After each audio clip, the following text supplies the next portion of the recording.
লোকসভা ভোটের আগেই বাজেট পেশ এবং সেই বাজেটে এক ধাক্কায় বাড়লো একাধিক প্রকল্পের টাকা। লক্ষ্মী ভান্ডার থেকে শুরু করে বার্ধক্য ভাতা, বিধবা ভাতা, কন্যাশ্রী, রূপশ্রী, সঙ্গে ক্লাস 11-এ এবার থেকে দেয়া হবে 10,000 টাকা সমস্ত ছাত্রছাত্রীদের, যেটা দেয়া হতো ক্লাস 12-এ। তার সঙ্গে পরিযায়ী শ্রমিকদের জন্য নতুন করে স্বাস্থ্যসাথী কার্ড, মৎস্যজীবীদের জন্য শুরু হচ্ছে নতুন ক্রেডিট কার্ড, ভবিষ্যৎ ক্রেডিট কার্ডের টাকা বাড়ানো হয়েছে।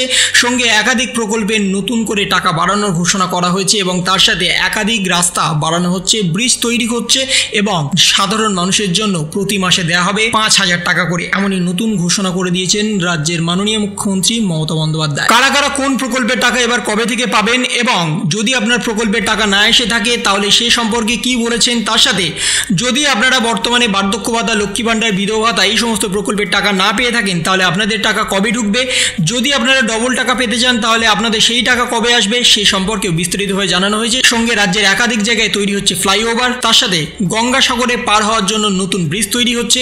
এছাড়াও সিভিক ভলেন্টিয়ার, গ্রিন পুলিশ থেকে সরাসরি পুলিশ ডিভিশনে একাধিক নিয়োগেরও ঘোষণা করা হয়েছে। সেই সমস্ত কিছু নিয়েই কিন্তু আজকের এই সম্পূর্ণ ভিডিওটা একটু স্কিপ না করে শেষ পর্যন্ত দেখবেন। লক্ষ্মী ভান্ডারে ডবল ভাতা, 5 লক্ষ চাকরি, ভোটের আগে জনমোহিনী জোয়ারে ভাসলো বাজেট। লোকসভা ভোটের আগে জনমোহিনী জোয়ারে ভাসলো বাজেট। Lakshmi Bhandar, civic volunteer, green police, village পুলিশদের ভাতা বাড়ানোর কথা ঘোষণা করা হয়েছে। সেই সঙ্গে আরো একাধিক জনমোহিনী প্রকল্পের ঘোষণা করলেন মন্ত্রী চন্দ্রিমা ভট্টাচার্য। 1,000 টাকা ভাতা বাড়ানো হচ্ছে সিভিক এবং গ্রিন পুলিশদের। 1.5 লক্ষ civic volunteer, civic police, green পুলিশদের ভাতা বাড়ানো হয়েছে।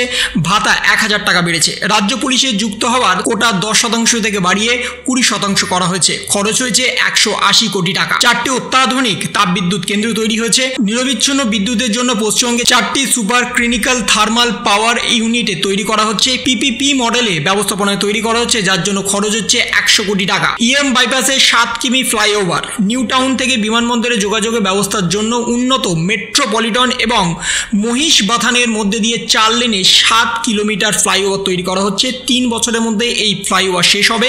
খরচ হচ্ছে 728 কোটি টাকা। 5 লক্ষ চাকরির ঘোষণা করলেন অর্থ প্রতিমন্ত্রী চন্দ্রিমা ভট্টাচার্য। 5 লক্ষ চাকরি ব্যবস্থাপনা করা হচ্ছে। রাজ্যের বিভিন্ন দপ্তরে প্রচুর নিয়োগ করা হবে। রাজ্য সরকারি অফিস এবং রাজ্য অধীনস্থ অফিসে নিয়োগ করা হবে। দামোদর সেতুর উপরে 4 লেনের সেতু তৈরি করা হবে। দামোদর উপরে শিল্প সেতু তৈরি করা হবে, 640 মিটার সেতু, যে সেতুর ফলে প্রচুর স্থানীয় মানুষ উপকৃত হবে। 3 বছরের মধ্যে তৈরি হবে সেই সেতু। সঙ্গে থাকছে মুড়িগঙ্গা থেকে কচুবেড়িয়া পর্যন্ত সেতু তৈরি করা হচ্ছে। মুড়িগঙ্গা থেকে কচুবেড়িয়া পর্যন্ত 3.1 কিলোমিটারের ব্রিজ তৈরি করা হবে, যে ব্রিজের নাম হবে গঙ্গাসাগর সেতু, যে সেতুর ফলে সাধারণ মানুষেরই অনেক সহজ হবে। রাজ্যের বাইরে থাকা পরিযায়ী শ্রমিকদের জন্য নতুন করে স্বাস্থ্যসাথী কার্ডের ব্যবস্থা। পরিযায়ী শ্রমিকদের স্বাস্থ্যসাথী কার্ডের আওতায় আনা হলো, অর্থাৎ পশ্চিমবঙ্গের যে শ্রমিকরা বাইরে কাজ করছেন সেখানকার হাসপাতালে তারা এবার স্বাস্থ্যসাথী কার্ড ব্যবহার করতে পারবেন। কুককাম হেল্পারদের টাকা বাড়ানো হচ্ছে 500 টাকা। মিড ডে মিলের কুককাম হেল্পারদের মাসিক আর্থিক সাহায্য বাড়ছে 500 টাকা। তার ফলে 2 লক্ষ কুককাম হেল্পাররা লাভবান হবেন। অতিরিক্ত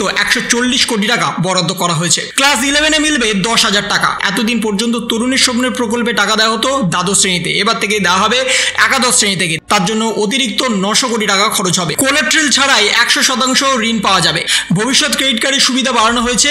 কোনো কোলাট্রাল ছাড়াই 100% ঋণ দেবে, নামমাত্র 4% সুদ দিতে হবে, বাকিটা দেবে রাজ্য সরকার। মাসে 1500 থেকে 2,500 টাকা ট্রেনিং দিলেই পাওয়া যাবে সেই টাকা। যুবক যুবতীদের অ্যাপ্রেন্টিস প্রকল্প, বিভিন্ন শিল্পক্ষেত্রে প্রশিক্ষণের সুবিধা মিলবে। মাসিক বেতন 1500 থেকে 2,500 টাকা। প্রতি বছর 1 লক্ষ যুবক যুবতী লাভবান হবে। 3 জেলায় মৎস্যজীবীদের 2 মাসে 5,000 টাকা সহায়তা করা হবে। 2 লক্ষ মৎস্যজীবী উপকৃত হবেন সমুদ্র সাথী প্রকল্পের মাধ্যমে। এবং ইতিমধ্যেই 3টি জেলা, উত্তর 24 পরগনা, দক্ষিণ 24 পরগনা এবং পূর্ব মেদিনীপুর জেলার 2 মাসের টাকা একসাথে দিয়ে দেওয়া হবে। সঙ্গে কবে মিলবে লক্ষ্মী ভান্ডারের টাকা? 2024 সালে এপ্রিল থেকে জেনারেল ক্যাটাগরি মহিলারা পাবেন 1000 টাকা এবং তপশিলি এবং জনজাতি মহিলারা পাবেন 1200 টাকা। মে মাস থেকেই সরাসরি অ্যাকাউন্টে টাকা ঢুকবে। সেজন্য বছরে ইতিমধ্যে 12,000 কোটি টাকা বরাদ্দ করা হয়েছে। 49% কমিয়েছে গরিবের সংখ্যা, দাবি চন্দ্রিমা ভট্টাচার্যের। মমতা বন্দ্যোপাধ্যায়ের আমলে 2 কোটির বেশি মানুষের জীবিকা স্থাপন হয়েছে, যার ফলে দরিদ্র সীমার নিচে থাকা 8.6% হয়েছে। অর্থাৎ তৃণমূল কংগ্রেসের সরকারের আমলে 49% কমেছে। সঙ্গে থাকছে পেনশন পাবেন আরো 10 লক্ষ প্রবীণ, আরো 10 লক্ষ প্রবীণ নাগরিকদের পেনশন পাবেন। বিধবা ভাতা পাবেন আরো 1.4 লক্ষ বিধবা, আর 10 লক্ষ তরুণীরা পাবেন কন্যাশ্রী সুযোগ সুবিধা। বছরে 50 দিনের কাজ। কেন্দ্র সরকারের 100 দিনের কাজের পাল্টা চালু হচ্ছে রাজ্য সরকারের 50 দিনের কাজ, যার মাধ্যমে প্রচুর মানুষ এবার উপকৃত হবে। যে প্রকল্পের নাম করা হয়েছে ইতিমধ্যেই কর্মশ্রী প্রকল্প, অর্থাৎ 100 দিনের কাজের ধাঁচেই চালু হচ্ছে রাজ্য সরকারের কর্মশ্রী প্রকল্প 50 দিনের কাজ। ডিএ বাড়লেও রাজ্য সরকারি কর্মচারীদের মহার্ঘ ভাতা বাড়ানো হয়েছে 4% এবং ইতিমধ্যেই ঘোষণা করেছেন চন্দ্রিমা ভট্টাচার্য। তাহলে এই ছিল রাজ্য সরকারি বাজেটের নতুন অর্থের বন্টন। 2024-25 সালে যে অর্থ বন্টন হয়েছে সেই অর্থ বন্টনের তালিকায় আপনাদের মধ্যে একাধিক মানুষের নাম আছে। একাধিক মানুষ অনেকভাবেই কিন্তু উপকৃত হবেন। লক্ষ্মী ভাণ্ডার থেকে শুরু করে বিধবা ভাতা, বার্ধক্য ভাতা, সিভিক ভলেন্টিয়ার থেকে শুরু করে গ্রিন পুলিশ, গ্রামীণ পুলিশ, তার সাথে মৎস্যজীবী, পরিযায়ী শ্রমিক, একাধিক মানুষ কিন্তু এবার উপকৃত হতে চলেছেন নতুন এই প্রজেক্টের মাধ্যমে।